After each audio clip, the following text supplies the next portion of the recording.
Bonjour à tous, merci de votre présence. Je me présente, donc Jean-Michel Da Silva, je suis responsable prescription tertiaire et résidentiel collectif pour la région nord et est de la France. Et je suis accompagné de mon collègue Laurent Deyna, qui est responsable grand projet et qui suit également les promoteurs sur cette même région. Donc aujourd'hui, nous allons vous parler de solutions bas carbone pour l'habitat collectif. Un petit mot sur notre entreprise. Donc Daikin, nous sommes fabricants de pompes à chaleur, chauffage, climatisation, réfrigération, ventilation. Nous fabriquons également ce qu'on appelle le cœur de la machine, toute la partie compresseur et réfrigérant. Nous avons également un centre de recherche et développement européen qui, ces dernières années, a beaucoup innové sur le marché de la pompe à chaleur, notamment pour répondre aux enjeux climatiques, à la demande du marché également. Mais on travaille également sur des nouveaux concepts d'économie circulaire, avec par exemple du fluide régénéré. Voilà. Notre objectif, c'est de traiter le déchet comme ressource. Alors, si vous voulez en savoir un peu plus, parce qu'on ne va pas l'aborder sur cette présentation sur l'économie circulaire au sein de notre groupe, voilà, je vous invite à venir nous rencontrer sur notre stand. Alors, le programme de cette présentation, on va voir un rapide focus sur la réglementation environnementale RE 2020 et puis vous parler de nos solutions bas carbone pour l'habitat collectif. Et nous illustrerons par quelques retours d'expérience. Alors, l'ARE 2020, elle s'inscrit, on va dire, dans la continuité des réglementations thermiques précédentes. Cette nouvelle réglementation encadre la construction des bâtiments neufs dans le résidentiel depuis le 1er janvier 2022 et elle a comme principal objectif de baisser le besoin bioclimatique pour réduire les consommations énergétiques des bâtiments, de privilégier les énergies à faible impact carbone, également de garantir un confort d'été avec un nouvel indicateur, degrés-heure d'inconfort, et puis, bien entendu, de baisser les émissions de gaz à effet de serre de la construction du bâtiment, des équipements techniques, et de prendre en compte l'analyse de cycle de vie du bâtiment sur une durée de 50 ans. Donc, clairement, le bâtiment s'inscrit dans l'objectif de neutralité carbone en 2050. En tant que fabricant, Daikin, nous fixons les mêmes objectifs. Et notre R&D, par exemple, travaille notamment sur des fluides frigorigènes à faible potentiel de réchauffement planétaire, sur l'économie circulaire, je vous en ai un petit peu parlé avant, et également un sujet important sur l'amélioration des charges partielles des pompes à chaleur. Si on veut réduire nos consommations, ça passe par là également. Alors, aujourd'hui, face à cette nouvelle réglementation, nous sommes tous un petit peu obligés d'innover, de proposer de nouvelles solutions. Dans notre catalogue, nous avons un éventail, on peut dire, de plusieurs solutions pour répondre au marché du résidentiel collectif, aussi bien avec des pompes à chaleur RR, des pompes à chaleur RO ou des packs sur boucle d'eau. On vous parlera de quelques-unes de ces solutions dans cette présentation. Le choix, il se fait comment ? Le choix, il se fait souvent par rapport au nombre de logements, la hauteur du bâtiment, également les contraintes architecturales, ça c'est pas les pas aussi. Également les zones climatiques. On ne travaille pas de la même façon en région lyonnaise que dans le sud ou en Alsace. Et puis, bien entendu, le budget qui est à prendre en compte. Alors, dans ces solutions, on les a réparties sur 3 systèmes. On va dire le système dit individuel. Là, on va vraiment travailler ou proposer une pompe à chaleur individuelle par logement. Le système collectif, cette fois-ci, on va plutôt travailler avec une ou plusieurs pompes à chaleur pour l'ensemble du bâtiment. Et le système mixte, donc c'est sur ce système-là qu'on va le plus s'attarder aujourd'hui, c'est d'essayer de tirer le meilleur compromis des différentes énergies, voire des différentes solutions techniques. Donc, la première solution, c'est une solution que vous connaissez, c'est une pompe à chaleur individuelle par logement.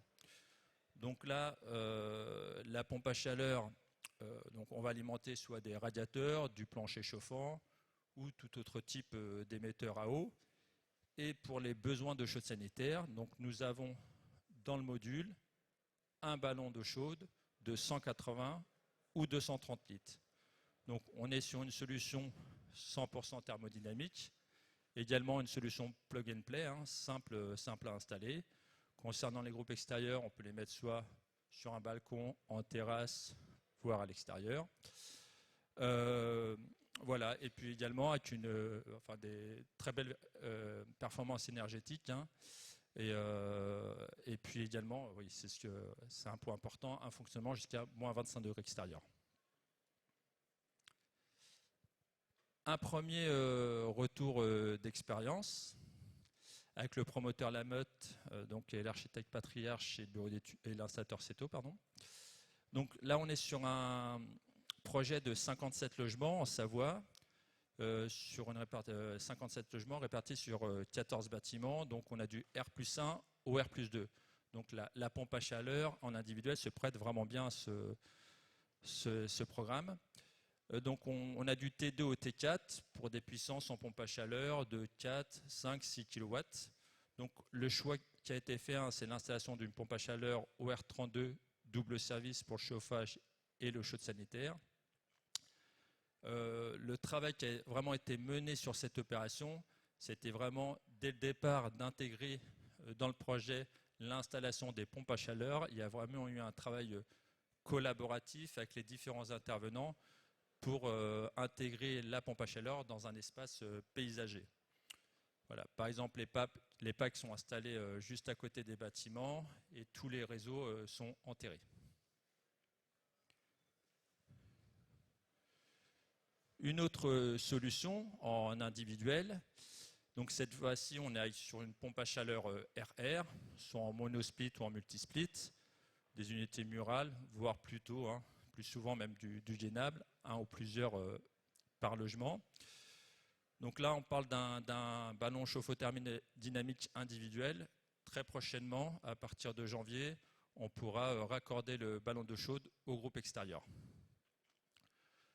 Ces solutions se prêtent plutôt à des zones climatiques de type H3, où il y a un besoin de climatisation.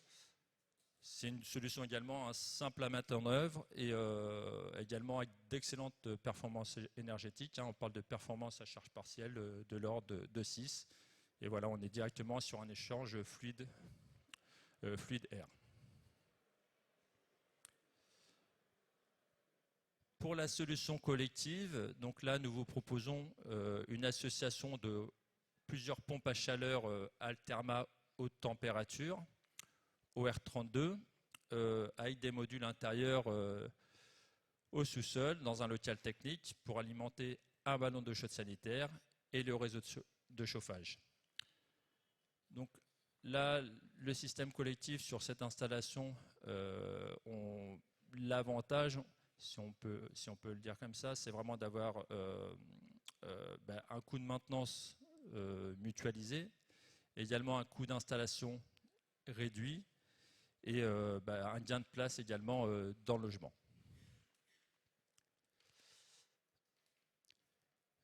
Sur le slide précédent, on a mis les groupes extérieurs en toiture. Sachez qu'il existe, si on n'a pas la place, c'est souvent compliqué de mettre peut-être des fois les groupes extérieurs en toiture ou de trouver de la place dans le bâtiment local technique. Il existe également des systèmes packagés pour installer les groupes à l'extérieur. Donc important, il y a un espace pour les groupes extérieurs pour la ventilation et un espace pour les modules intérieurs pour être dans un local hors gel. Donc, je vais laisser la parole à mon collègue Laurent pour la suite de la présentation. Merci Jean-Michel. Bonjour à toutes et à tous. On va aborder cette fois-ci la partie individuelle collectif, c'est-à-dire on va garder une base collective, mais on va essayer de traiter le logement d'un point de vue individuel. C'est important pour la gestion des consommations. Parce que beaucoup de gens aussi cherchent à garder la maîtrise de leur système. La solution qui est proposée, elle vient un petit peu, elle découle du système qu'on vient de voir juste avant, c'est-à-dire qu'on va conserver une production collective pour la partie la plus énergivore qui est l'eau chaude sanitaire. Et pour la partie chauffage, où là on a des faibles besoins, parce que les bâtiments sont de plus en plus performants, eh bien on peut aussi le traiter avec un système aérothermie de type monosplit ou multisplit. Cette solution elle a un vrai intérêt d'apporter une solution de réversibilité sur un système de chauffage en brassage d'air. Donc on sort un petit peu de la solution radiateur, plancher chauffant. Ça présente aussi un avantage d'avoir une mise en œuvre plutôt assez simple et donc de travailler sur un coût lui aussi un peu plus réduit. Donc là on avait la version monosplit et on avait la version multisplit. On va aborder cette fois-ci une solution innovante chez Daikin où on est venu appliquer une technologie qui était déjà dans nos catalogues, qui est le principe de la pompe à chaleur individuelle OO. Donc là, on revient sur un système pour lequel on va donc traiter le bâtiment, les appartements avec de l'eau, donc via un plancher chauffant ou un radiateur. Et ces pompes à chaleur, en fait, on va venir les connecter sur le principe d'une boucle d'eau. D'accord ? La boucle d'eau, on l'utilise et on la maîtrise depuis de nombreuses années sur la partie tertiaire. Il y a beaucoup de bâtiments tertiaires qui travaillent sur des boucles d'eau parce que derrière, on vient alimenter des cellules. L'idée, ça va être la même manière. On va avoir une boucle d'eau que l'on va concevoir. Alors, cette boucle d'eau, elle peut avoir plusieurs origines. On va le voir dans la suite de la présentation. Là, elle est présentée avec une pompe à chaleur en tête parce que c'est vrai qu'en centre urbain, venir travailler sur la nappe ou sur des sondes géothermales, c'est pas forcément toujours évident. Mais l'idée, c'est de maintenir une boucle d'eau à température sur laquelle on va venir connecter des pompes à chaleur individuelles dans chaque logement. On verra tout à l'heure l'intégration de cette machine qui va pouvoir nous offrir une solution triple service, chauffage, eau chaude sanitaire et pourquoi pas de la climatisation. L'origine de la boucle, elle peut être avec différents systèmes. On va toujours essayer de travailler sur des systèmes OR30, OR32. La grande difficulté aujourd'hui de ces produits dans du collectif, par rapport à ce qu'on connaissait par rapport au gaz, c'est l'intégration des machines, c'est la surface que ça prend. On a besoin de débit d'air pour pouvoir échanger avec l'extérieur. Et puis, il y a quand même des contraintes aussi acoustiques. Le logement, on n'est pas sur du tertiaire, donc l'approche globale est un peu différente. L'idée de travailler sur des petits groupes en cascade, qui est la première solution, permet de travailler sur une solution d'intégration qu'on pourrait implanter en toiture terrasse. La deuxième solution, ce qu'on a appelé les moyens collectifs, on est sur des machines inverteurs OR32 qui disposent de la pression disponible, qui peuvent être mises dans le local qu'on appelait avant la chaufferie, et d'avoir toutes les protections acoustiques pour pouvoir permettre à cette machine de respirer et de travailler dans des bonnes performances. Et puis, si on raisonne à l'échelle de plusieurs bâtiments, on pourrait très bien avoir une machine d'une plus grosse capacité qui, elle aussi, peut être mise dans un local technique avec toutes les protections acoustiques pour fabriquer et concevoir cette boucle d'eau qui va venir ensuite cheminer dans chaque bâtiment sur lequel on pourra venir connecter donc ces fameuses pompes à chaleur. Ces pompes à chaleur OO existent en deux tailles, les tailles 6 et les tailles 10. Elles sont toutes équipées d'un ballon d'eau chaude de 180 litres. Elles nous permettent donc de faire du chauffage, de l'eau chaude sanitaire et de la réversibilité. La compacité du produit a été travaillée justement pour pouvoir être implantée dans des placards, dans des logements où on sait que le mètre carré, c'est important, c'est coûteux, donc on vient s'inscrire dans des placards qui sont un peu plus grands que le placard quand on avait le chauffe-eau électrique, mais on reste quand même sur une empreinte au sol relativement réduite.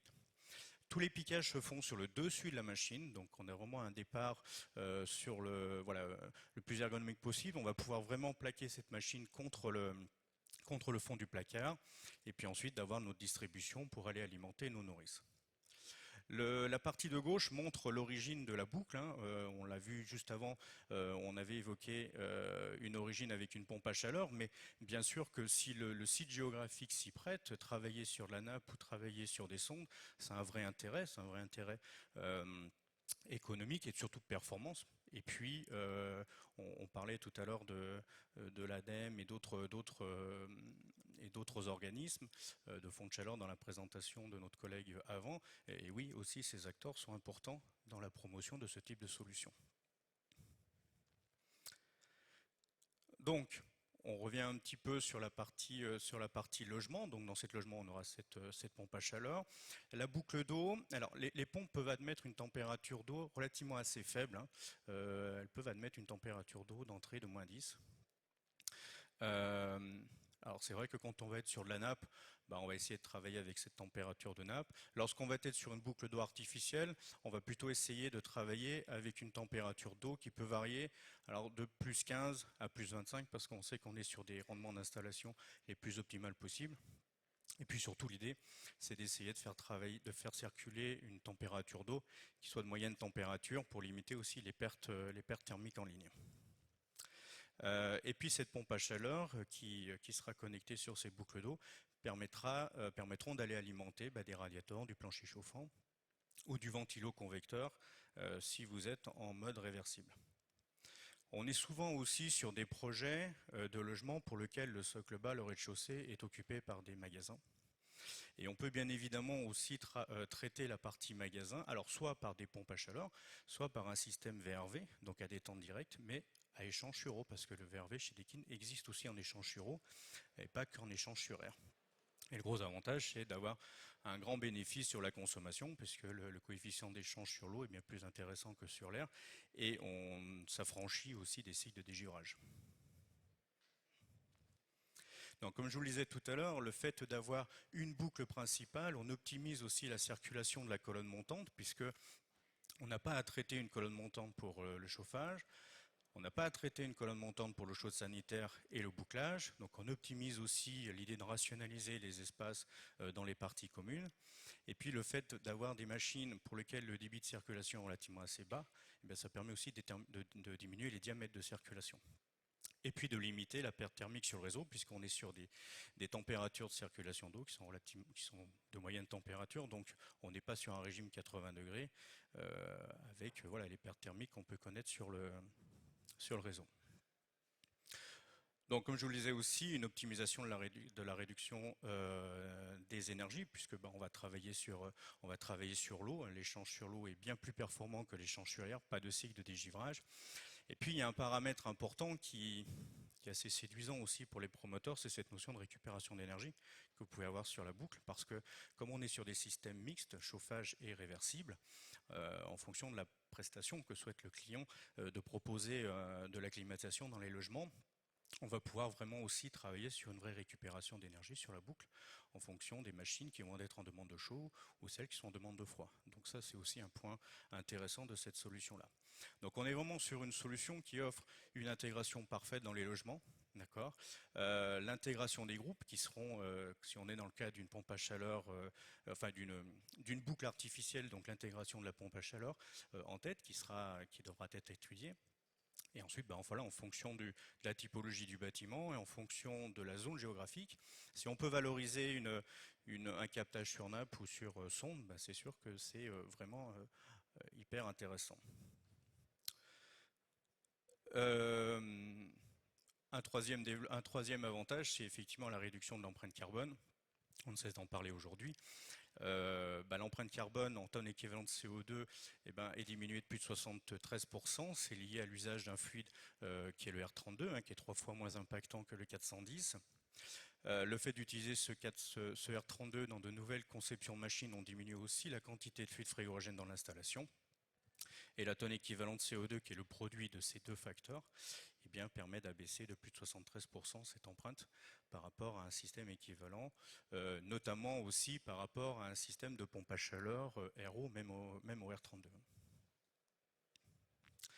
Un petit retour d'expérience sur ce type de solution. Alors le premier, il se trouve malheureusement pas en France. On a plein de sujets en cours, en consultation avec pas mal de personnes parmi vous dans la salle. Là, celui-ci, il est concret, il était en Angleterre, où là, on est vraiment sur le traitement d'un bâtiment collectif de 28 appartements, donc, dont vous avez la répartition, et pour lequel on a traité donc ces logements pour la partie radiateur et plancher chauffant, avec des pompes à chaleur OO, connectées à une boucle d'eau, que j'appelle artificielle parce que du coup on a cette fameuse pompe à chaleur en tête qui vient nous maintenir une température de boucle aux alentours de 15-20 degrés. On parlait tout à l'heure d'efficacité, et oui, voilà, on est sur des machines quand on échange sur l'eau avec des coefficients de performance qui sont particulièrement assez importants comparativement à des solutions quand on échange sur air. Voilà, là on est sur une température de départ de 55 degrés.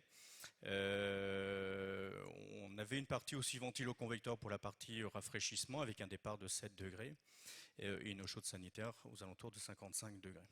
Donc vous avez vu l'intégration de la machine dans son placard, hein, on est sur une machine qui fait environ 1,70 m, donc par rapport à des 2,40 m sous dalle, ça laisse aussi tout l'espace, à la fois pour la maintenance et aussi pour la panoplie hydraulique, tout en sachant que l'accessibilité de la machine se fait sur le devant. Donc c'est pour ça qu'on peut vraiment envisager de l'encloisonner, si on veut, entre deux placards. Le deuxième retour d'expérience, on revient un petit peu plus dans la région. Cette fois-ci, on est en Haute-Savoie. Donc ça, c'est un projet qui est en cours de réalisation.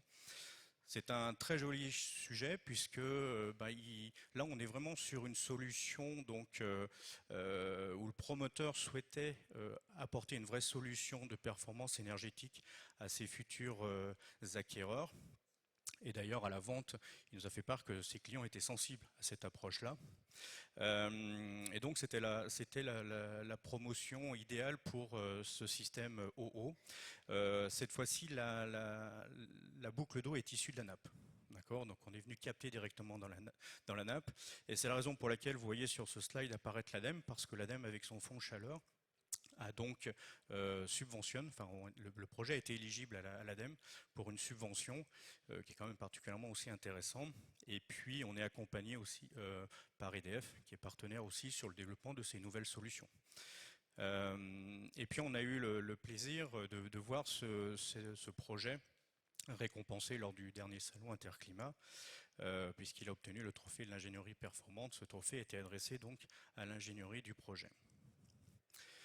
Le principe, vous l'avez compris par rapport à ce qu'on a vu tout à l'heure sur la partie anglaise, on retrouve toujours le même principe de cette colonne montante sur lequel on vient connecter nos différentes pompes à chaleur individuelles par logement. Et la boucle a pour origine donc les sondes.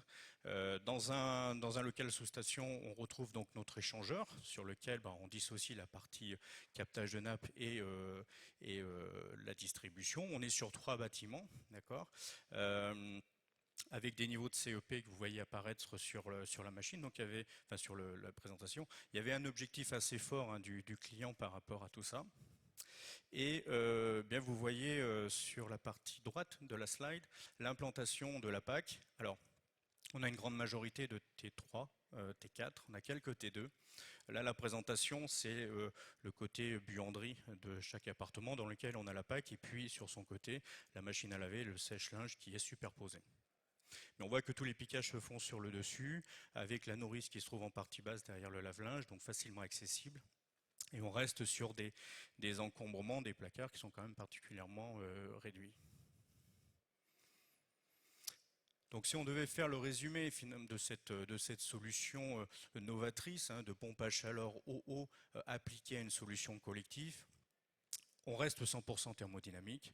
On utilise un fluide qui aujourd'hui présente un GWP, un niveau de performance hyper intéressant, qui est le R32. On est sur des solutions invertères, c'est important aussi, on reste full inverter dans cette solution. On facilite, alors quand on est sur nappe ou sur sonde, pas d'intégration de la PAC, de la pompe à chaleur en tête, ce qui est malgré tout un paramètre à voir, mais tous les projets ne peuvent pas être sur cette origine-là. Le confort acoustique est un élément essentiel aussi dans l'intégration de ces systèmes dans un logement. Là, on est sur un niveau acoustique qui est quand même particulièrement intéressant, 39 dB. C'est la possibilité d'avoir un usage triple service, chauffage, eau chaude sanitaire et climatisation pour aller ensuite alimenter des radiateurs et du plancher chauffant, du ventilo-convecteur. Et cette notion de récupération d'énergie qui est quand même un vrai atout aussi, atout qu'on connaissait et qu'on maîtrise sur la partie tertiaire, mais un vrai atout qu'on apporte aujourd'hui sur une solution collective. On est sur une fabrication 100% d'équine. C'est important et rappelé par Jean-Michel tout à l'heure en préambule. Écoutez, pour ma part, j'ai fini cette présentation et cette solution mixte. Je vous laisse place à des questions que nous répondrons avec grand plaisir. Merci. Oui.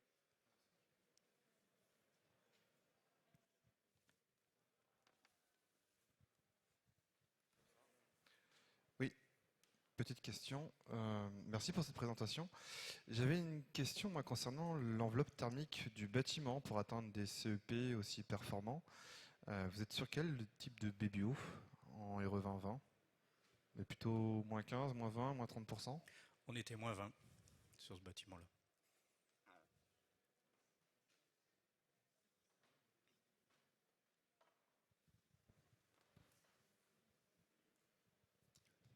Bonjour, une petite question sur les solutions classiques que vous avez présentées en préambule.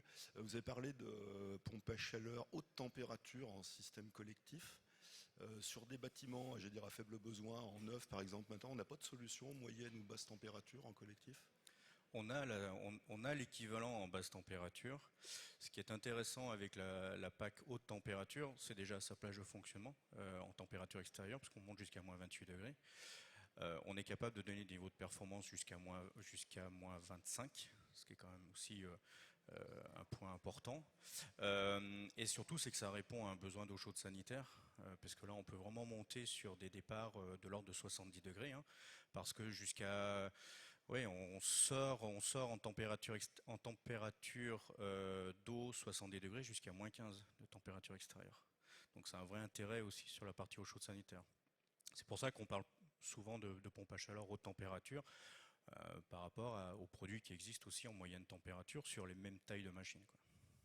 Après, derrière, c'est de la régulation sur eau, hein, quoi. On va caler deux régimes de température. Lorsqu'on est en fonctionnement sur le sanitaire, on aura un départ un peu plus haut. Et lorsqu'on va être sur un départ radiateur, plancher chauffant, eh bien, en sortie de PAC, on adapte la température de départ au régime d'eau concerné, quoi, tout simplement. D'accord, merci.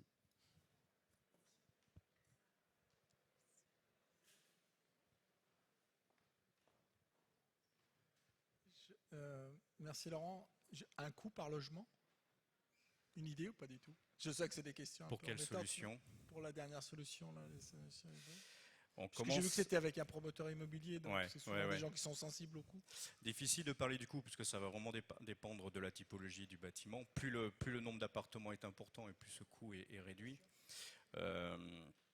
On est sur un coût par logement tout compris, hors forage, dans le cas du projet de Taninges, qui est compris entre 12 000 et 13 000 euros. Pour la partie CVC. Alors ça comprend toute la colonne montante, l'échangeur primaire, la pompe de captage, la distribution, les pompes et la distribution secondaire et le plancher chauffant. On est sur le lot complet chauffage, quoi. Chauffage. Hors appareillage de plomberie. Alors il y a eu des approches avec un niveau de prix un peu plus important, on peut monter jusqu'à 13 500, mais ouais, on est sur un coût qui est certes important, peut-être par rapport à une solution gaz, mais le problème c'est que voilà, c'est difficilement comparable, quoi. Avec une volonté aussi, alors ce qu'il faut savoir, c'est que les pompes, elles sont livrées natifs en réversibilité. Il n'y a pas d'accessoires complémentaires à prévoir. Après, ça peut être aussi un argument à la vente. On n'est pas obligé de les faire fonctionner en chauffage. En clim, on peut les bloquer, mais oui, voilà.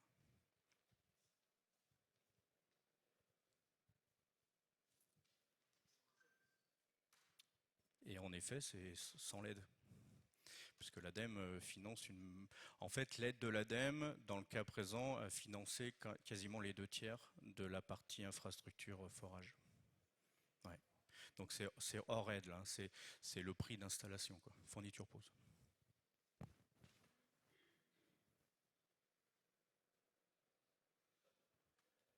Bon, ben voilà, on me montre le mot de la fin. Merci en tout cas pour votre attention. On est présent sur le salon, donc n'hésitez pas à passer pour entrer un peu plus dans le détail. Merci à vous.